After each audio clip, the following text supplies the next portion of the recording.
Assalamualaikum warahmatullahi wabarakatuh. Di sini kami dari kelompok 6 Sosiologi Ekonomi akan membahas mengenai distribusi. Langsung saja ke pembahasan pertama oleh Dava. Kepada Dava disilahkan. Baiklah, di sini saya Dava Rasa Saputra akan membacakan materi yang berjudul tentang pengertian distribusi. Distribusi berakar dari bahasa Inggris yaitu distribution yang berarti penyaluran. Sedangkan kata dasarnya distribute berdasarkan Kamus Inggris Indonesia John M. Eckhol dan Hasan Sadili bermakna membagikan, menyalurkan, menyebarkan, mendistribusikan, dan menggageni. Sedangkan menurut Kamus Besar Bahasa Indonesia, distribusi dimaksudkan sebagai penyaluran, pembagian, atau pengiriman kepada beberapa orang atau ke beberapa tempat. Jadi, berdasarkan rujukan di atas, distribusi dapat dimengerti sebagai proses penyaluran barang atau jasa kepada pihak lain. Di sini tidak ada penegasan bahwa produksi sebagai proses menjebatani menuju proses konsumsi. Bagaimana para ahli memahami konsep distribusi? Para ahli ekonomi klasik menjelaskan distribusi sebagai alokasi nilai-nilai langka yang dikaitkan dengan pertukaran sosial. Nilai-nilai langka biasanya dihubungkan dengan tenaga kerja, kapital, tanah, teknologi, dan organisasi, sehingga barang dan jasa juga menjadi bernilai langka. Dengan kata lain, sesuatu yang memiliki nilai-nilai langka biasanya dalam bentuk barang dan jasa memperoleh nilai atau sifat kelangkaan tersebut karena dikaitkan dengan aktivitas yang berhubungan dengan tenaga kerja, kapital, atau tanah atau organisasi. Baiklah, saya Poni Lastri BP 1910813004 akan melanjutkan materi yang telah dibahas oleh rekan saya sebelumnya, yaitu tentang pandangan para peneroka sosiologi tentang distribusi. Yang pertama itu ada menurut Karl Marx.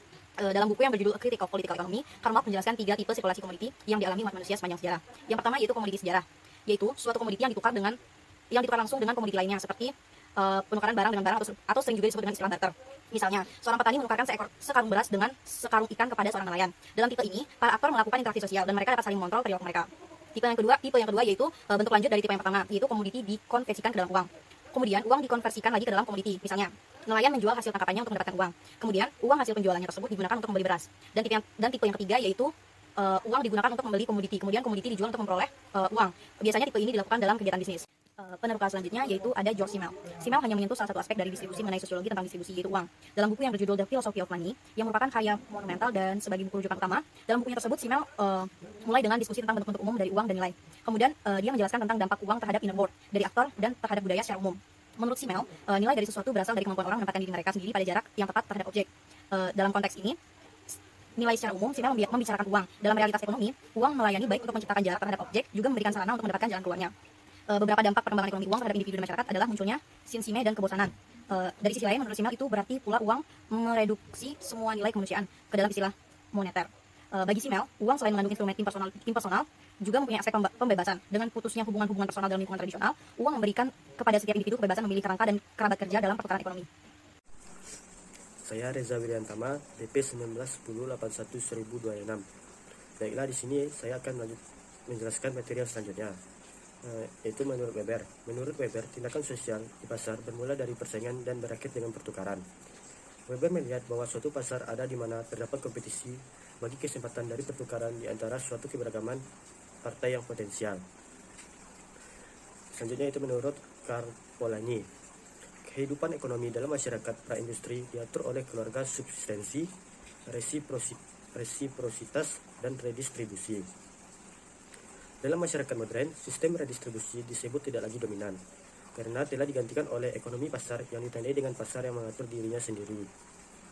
Sedangkan dalam masyarakat modern, pasar yang menetapkan harga dan diatur oleh logika baru, yaitu logika yang menyatakan bahwa tindakan ekonomi tidak melekat dalam masyarakat. Selanjutnya yaitu menurut Talleyrand, Parents, dan Smelser. Dalam membahas fenomena ekonomi dalam masyarakat, Parsons dan Smelser menggunakan skema agil, yaitu A. Adaptasi, G. Pencapaian tujuan, I. Integrasi, dan L. Pola pemeliharaan laten. Baiklah, selanjutnya mengenai fokus kajian sosiologi tentang distribusi. Banyak fenomena yang terjadi dalam proses yang mengantarai antara proses produksi dan konsumsi. Fenomena distribusi tersebut meliputi yang pertama yaitu redistribusi, resiprositas, pertukaran, pasar, transportasi, perdagangan, kewirausahaan, uang, pemberian, perusahaan, retail, distribusi, dan lain-lain. Mungkin hanya itu, dan materi selanjutnya dilanjutkan oleh teman saya. Baiklah, selanjutnya mengenai jenis distribusi. Ada 3 jenis distribusi yang dapat ditemukan dalam aktivitas ekonomi masyarakat. Yang pertama yaitu resiprositas, yang kedua redistribusi, dan yang ketiga pertukaran. Langsung saja yang pertama yaitu tentang resiprositas. Resiprositas menunjuk pada gerakan di antara kelompok-kelompok simetris yang saling berhubungan. Ini terjadi apabila hubungan timbal balik antara individu-individu dan antara kelompok-kelompok sering dilakukan. Ada 2 jenis resiprositas. Yang pertama yaitu resiprositas sebanding atau balance reciprocity. Dan yang kedua resiprositas umum atau generalized reciprocity. Resiprositas sebanding merupakan kewajiban membayar atau membalas kembali kepada orang atau kelompok lain atas apa yang mereka beri. Baik itu yang mereka beri atau lakukan untuk kepada kita secara setara, seringkali langsung dan terjadwal. Yang kedua itu resiprositas secara umum, merupakan kewajiban memberi atau membantu orang atau kelompok lain tanpa mengharapkan pengembalian, pembayaran atau balasan yang setara dan langsung. Yang kedua redistribusi. Menurut Sahlin 1976 mendefinisikan redistribusi sebagai polling, perpindahan barang dan jasa yang tersentralisasi, yang melibatkan proses pengumpulan kembali dari anggota-anggota suatu kelompok melalui pusat dan pembagian kembali kepada anggota-anggota kelompok tersebut. Individu melakukan kegiatan redistribusi karena dia menjadi anggota dalam suatu kelompok dan hidup di dalamnya. Misalnya, pemerintah memungut pajak dari rakyat, kemudian dikembalikan lagi kepada rakyat dalam bentuk subsidi, bantuan, pembangunan infrastruktur, layanan kesehatan, dan lain-lain. Yang kedua yaitu pertukaran atau exchange. Pertukaran atau exchange merupakan distribusi yang dilakukan atau terjadi melalui pasar. Sedangkan konsep pasar berakar dari kata Latin yaitu mercatus yang bermakna sebagai berdagang atau tempat berdagang. Dengan demikian, tergantung 3 arti yang berbeda di dalam makna tersebut. Yang pertama, pasar dalam artian secara fisik. Yang kedua, sebagai tempat pengumpulan. Yang ketiga itu sebagai hak atau ketentuan yang legal tentang sesuatu. Dalam kajian sosiologi, pasar dibedakan antara pasar sebagai tempat pasar dan pasar. Pasar sebagai tempat pasar merupakan bentuk fisik di mana barang dan jasa dibawa untuk dijual, di mana pembeli bersedia untuk membeli barang dan jasa. Sedangkan pasar market dilihat oleh sosiologi sebagai suatu institusi sosial, yaitu suatu struktur sosial yang memberikan tatanan siap pakai bagi pemecahan persoalan kebutuhan dasar manusia, khususnya kebutuhan dasar ekonomi dalam distribusi barang dan jasa.